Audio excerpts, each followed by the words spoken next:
Hello world, it is episode number 192. Should I buy a 7-figure home to get bonus depreciation? It is Thursday, September 16, 2021. Happy post-tax day for those of you who filed like I did yesterday. If you're out there and you can hear me and or see me, please let me know.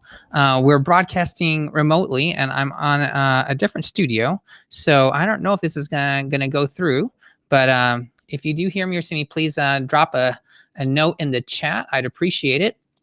It's been a while. We had baby number 3 a couple months ago, and I've been on a brief hiatus, but we had PIMD Con last week, and that was a lot of fun. We've welcomed about 100 new people here into our group, so welcome everybody. We're gonna get back at it, try to do shows as often as possible. We also are launching our multifamily masterclass again soon, and we have a discount until Sunday. And we're also going to be doing a Q&A on Sunday at 2 p.m. Central with me and my wife, Kate, and Vina Jetty for people to find out more. We will have a post here in the Facebook group too for those who want to find out more about it. So thank you, Facebook user, for letting me know that everything is okay on your end. All right. So this is a question from the Facebook group. And this is a good one because I had talked about this during my short-term rental talk on Sunday for PIMDCon 2021, our 3rd year of this awesome conference. So she says, I started thinking about this because of the comment Victor made, or at least I understood it that way, about the possibility of purchasing something as a second home, renting it out at least for like 2 weeks of the year, and then taking a cost segregation bonus depreciation and moving into it as a homestead for the following year. I'm moving from Dallas to Ohio. My time window is now, and I can't buy a second home in the same area where I'm currently actually residing. There are not many homes to my husband's liking out in Cleveland, but found one that is a model home. The builder said, get this, $1.45 million. Not sure it would even appraise. Either way, I wouldn't buy it at that price. I'm trying to find out how this would even work. Let's say I offer $1.2 million. I take a cost segregation, do bonus depreciation, and let's estimate that at 25% of the total cost, which would be $300,000. And let's pretend a marginal tax rate of 30%. So savings of, that'd be like $90,000 of tax this year. Then let's pretend we were to have to sell the property in case we have to come back here to Dallas for a job. What would happen then? Would I have to recapture depreciation? I'm thinking it's not really worth it to rush this for the tax benefits. On the other hand, I think it might be worth it to rush it if the builder brings it down to 1.2 million and we buy it anyhow in a few months. Thoughts? Okay. So there's a lot going on here, which is, I really like this question because you have to think about a bunch of kind of moving parts, and that's just the reality of how things are. There's more than just one thing going on. So let's just break this down little by little. So first of all, they're moving from Dallas to the Midwest. Sorry. And sorry, I don't have my studio. I can't like mute everything. Because I'm in Kansas City at the moment. So you're moving from a relatively higher cost of living area, and then you're moving to the Midwest, land of super, super low cost of living. Okay. And they're moving because one person's finished residency, the other one's attending. So now you have basically 2 attending income. And instead of moving into the attending house, moving up to the attending, dual attending house. Now, before we even, okay, well, I guess I'll briefly touch on this idea of buying a homestead but taking depreciation on it first, because that's something we might do. So as a short-term rental, you don't need real estate professional status in order to take bonus depreciation on the asset, which is huge. Now, we're getting the last 3 or 4 months of the year, which is great because the tax year is just the number of days left in the year if you acquire a property toward the end of the year. You don't need to run it as a business the entire year, just enough to make it a business that is a short-term rental. So you could buy a property December 1st, make it a short-term rental for a month. And for tax year 2021, it's a short-term rental. You self-manage it, put in your 100 plus hours, and get multiple renters, average rent period 7 days or less. And for 2021 taxes, you can call it a short-term rental. You could put it on Schedule C. You can do a cost segregation analysis and take bonus depreciation, which would be, around 30% or so of the value of the property. And all of that bonus depreciation would be, or all of the loss you take on the asset would be a loss on Schedule C, which is a business loss, which goes onto your 1040. You do not need real estate professional status. And that loss would decrease your marginal tax or decrease your ordinary income tax you'd pay, bring down your total tax you'd pay, and potentially save you up to 37% times that amount if you're at the top tax bracket. Now here, she's estimating 30% tax bracket, but we really don't have a 30%, but we're just estimating. We have a 32, a 34, and a 37% tax bracket. But yes, that can be a gigantic tax savings. Like if you make $1 million a year and you are able to take a $300,000 loss off of your ordinary income, it'll save you 37% times $300,000. That would be 100. That would be, $111,000 in tax. Okay, I think I did that right. Yeah, $111,000 in tax. That's a lot of money, which you could then invest somewhere else. Now, the issue with bonus depreciation, good and bad, is that bonus depreciation, you're taking that all off your income for this year. If your income isn't high this year, so for example, one of them is becoming an attending, let's pretend their total income for the year is $500,000 and they bring it down to $200,000. Well, you're not getting taxed at a high tax rate for all of that money. Okay. And so you're saving money, but it could be at like a medium tax rate. Maybe some of that's like at 24%. Now, the problem with depreciation is the recapture. If you sell the property, you have to recapture that depreciation when you sell.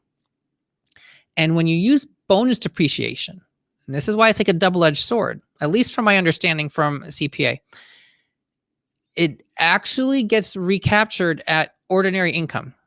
At least a portion of it does. And so if you're going from a lower tax rate today to a higher tax rate later when you sell, you are potentially doing a negative tax arbitrage where you're taking depreciation today at a lower tax rate and then recapturing it at a higher tax rate later.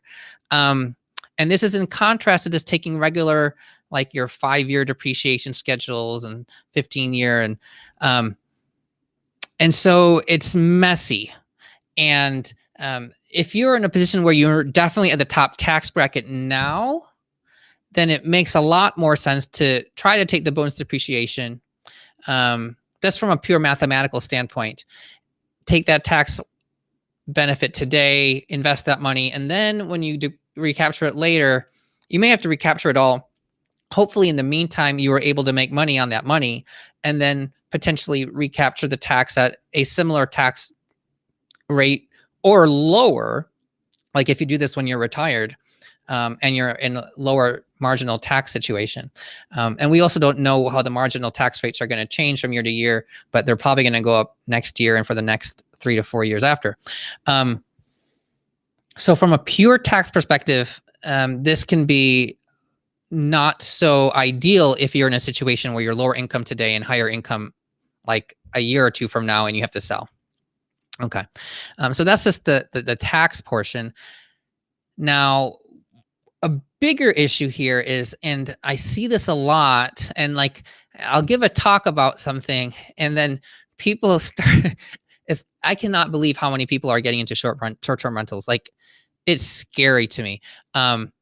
All these people are like flocking to buy short-term rental properties. Like I don't have a big portfolio of them.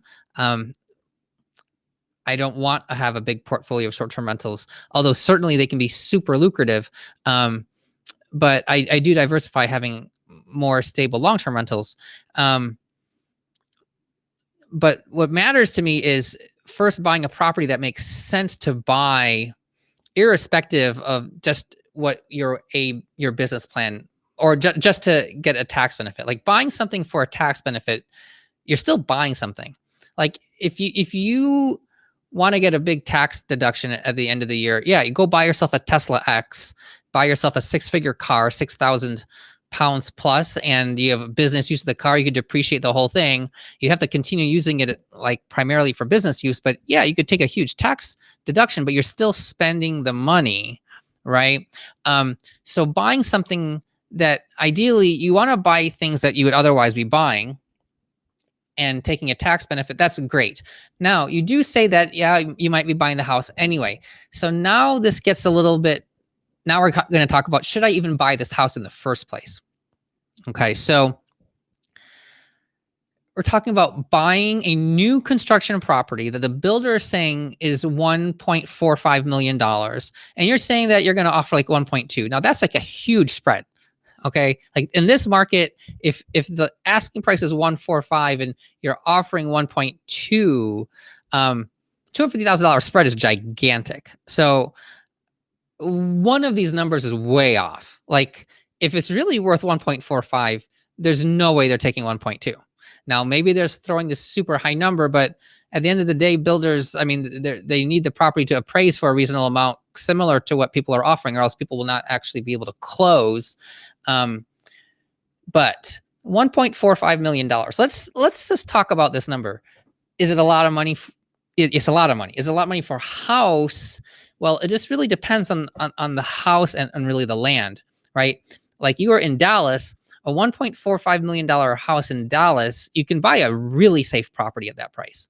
Like in Highland Park School District, right? The median price of a property is a single family home is probably north of that price right now, probably closer to 1.7.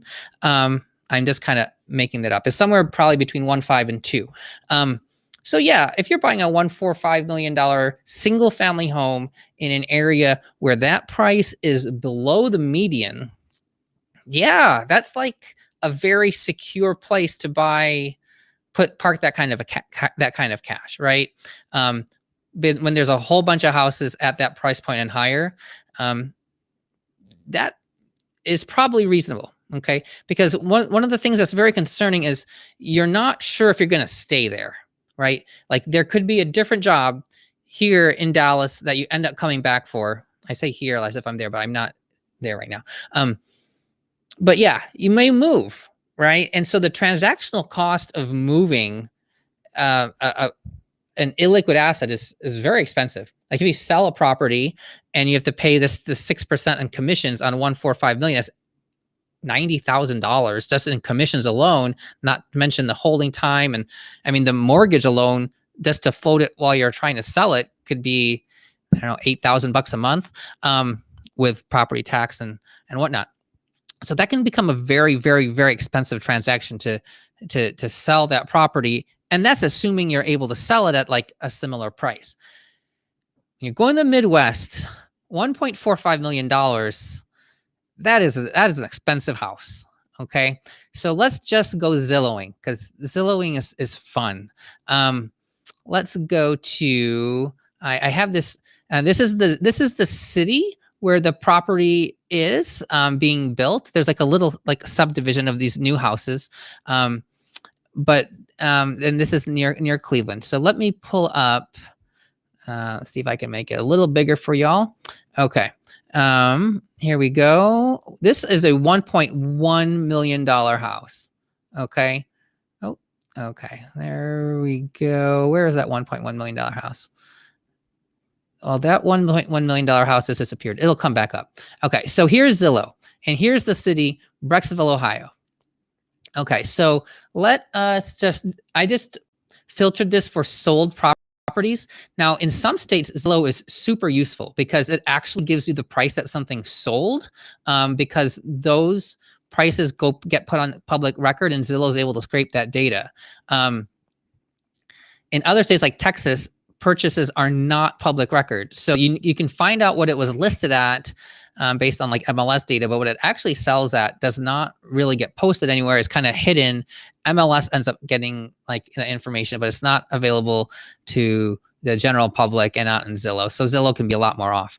But this property here sold yesterday for $250,000. It's a 3-bedroom, 2-bath, 1,500 square feet. This is a 4-bed, 4-bath, 1,800 square feet for $310,000. So these are very median priced houses in the same city, and this is a suburb of Cleveland.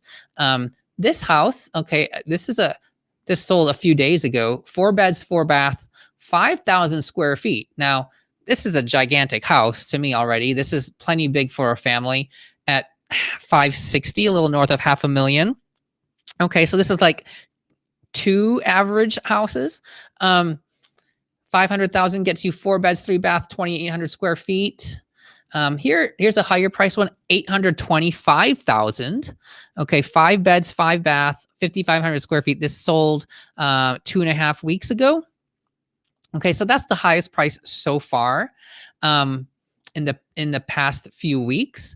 And then here we go, August 5. This is one I had up earlier. This is 1.1 million. This is 6 bedrooms, 7 bathrooms, 9,000 square feet. Now, I don't know about you. Who wants to maintain a house that big? I mean, gosh, paying for my housekeeper already is pricey for like a 4-bedroom house. Sorry, I got to my map view. But yeah, going to $1,100,000 for what is a gigantic house is super expensive. Okay, so when we get to $1.5 million, sorry, my Zillow's not doing what I wanted it to. But here I can go down to that $1.1 million house here. Let's click on this again. And this is like, you're gonna need to have a whole team of people to manage your property. This is being too slow, I apologize. So that's $1.1 million. Okay, 9,000 square feet. Gosh, I can't imagine having to deal with maintaining a 9,000 square foot house. So what I'm getting at is, I don't know how you protect the value of your purchase when you're buying properties north of this price. Like if I filtered on price for $1 million or more and no maximum. Okay, let's see what we actually end up coming up with. One house at 1.1, which I just showed you, 1.2 million is the next one. We have one at $1.26 million.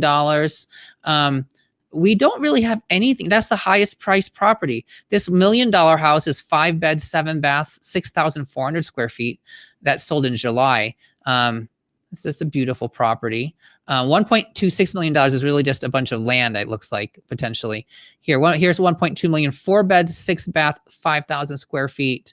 And then here's $1 million, 5 beds, 5 bath, 8,300 square feet. So these properties, the highest one here is $1.3 million. That was January 2019. So there's not that many properties here that have sold in this city. There's 9 houses that come up here that were sold north of $1 million. Okay, so a great way to lose money on a property is buying a property that you can't get rid of safely, right? So in a similar situation, if I were moving back to the Midwest, there's no way I would buy anything close to $1.5 million in this city. Okay. If you're the highest priced property to sell in the past multiple years, that's definitely a no-go, because who's going to buy that property from you? If you tried to sell it, it could literally sit there on the market for, I mean, it could be there for years. You might not have a buyer, because when people can buy a property for $1 million and it's like 9,000 square feet, gosh, what are you offering them for 1.5? That is so valuable to them, right? There's just not many buyers who are going to pay that, even though there are people who could technically afford it. When there's so many other houses that are cheaper and bigger in the same area, you're not well protected. Now, if you're buying a $1.5 million house or paying $1.5 million for a house that's worth $2 million, well, then that's a different story. But you'd have to have like real confidence that it would sell for $2 million. You need to have other properties that are selling for $2 million and north of that. So would I buy the property then make it a short-term rental and take depreciation? No, because you're like saving yourself $100,000 in taxes this year. You're going to pay that $100,000 back or higher if you sell the property in the future, and you can't get rid of this house. You're not going to be able to rent this thing out and make money on it as a long-term rental. Like, that's for sure, right? If there's not a market for people to buy this house, there's not really probably going to be a leasing market at $10,000 a month here, when I'm sure there's plenty of other properties that people could lease out for half the price or less as a rental. So yeah, not this property, not this location. Yeah, especially if you're just starting a job, you don't even know if you're going to stay there. If I'm buying a house at this price point over here, I would have probably already lived in the area for multiple years. Like if you're in private practice, you make partner, like that's something that might really keep you in the area. Okay. And hopefully this would be a relatively low multiple of your income, like 1 times your joint income. Okay. Because that way, if you lose a bunch of money on the property, well, you can probably take that hit. But if I were in a similar situation, I would probably be buying a house. I mean, there was a house like for $800,000. It was really nice. I would not be going north of $1 million, because $1 million that's just, a lot of people are just not going to buy a house over $1 million if there's so many houses well under that. I mean, there were nice houses at $500,000. I mean, I would probably find a nice house in something like that price point and pay for it in just cash, honestly, because we could just pay that in cash and not have to worry about it. If we could find a nice big single family house that's big enough for our family and not too big to deal with in an area we want to be in, then fantastic. But $1.5 million over here, no. Dallas, $1.5 million, yeah, like no problem, because you can get out of that house. I could short-term rental that house. I could long-term rental that house. There's so many exit strategies. And we may actually do that. So any other questions here? No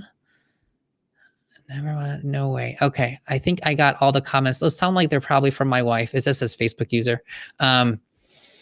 Okay. As a reminder, multifamily masterclass, I'll be posting about tomorrow, and send out an email for everybody who's on my list, and hope some of y'all join. Until tomorrow, I'll do episode 193. I have to catch up on all these, I call it listener questions in the group, now that I'm going to get back into this. All right, everybody, have a great night.